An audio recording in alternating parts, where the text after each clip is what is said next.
Let's let it evolve and have it become a video game.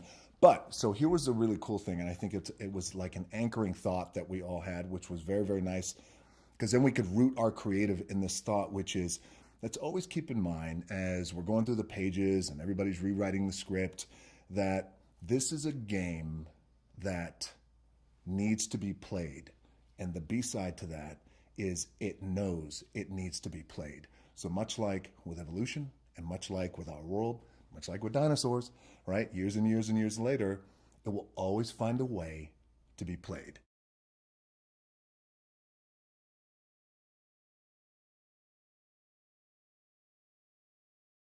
It was an element of danger because the truth is, when you find out, well, what happens if we don't save the game and we don't lift the curse, or what happens if we lose our lives? Then that's it. Then it's game over for life in terms of you'll never go home again. So I think when those stakes are placed in our story, it just automatically starts to raise the stakes, raise the tension.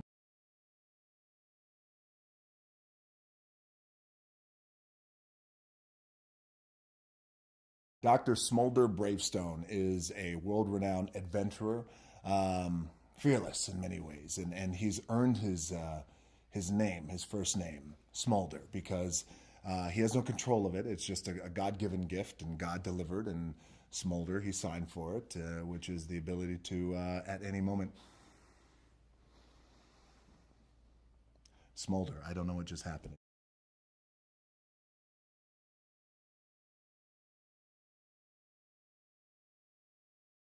I had Jack Black in mind reading the script the whole time. Luckily, it worked out for us very well. Jack is at the same agency as I am. So my agent immediately called Jack's agent and spoke to her and said, let's read it. And Jack was already familiar with it, by the way. But the idea, I don't think Jack was familiar with the idea of him playing the girl. And there was no one better. I mean, no one better. And Jack kills it.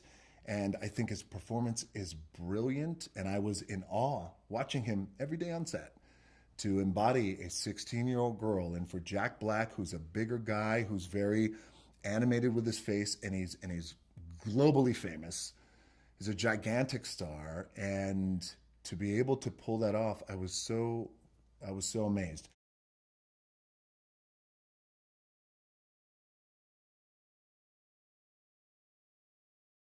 And there's a scene where Kevin and I have a little bit of a disagreement, and I have to put him in his place. And I put him in his place physically. And I give him a little push. But because it's Smolder Bravestone, he has superpowers. Kevin goes about 30 feet, crashing into a wall. That's my favorite. Anytime I could see pain on Kevin's face, well, I'm happy.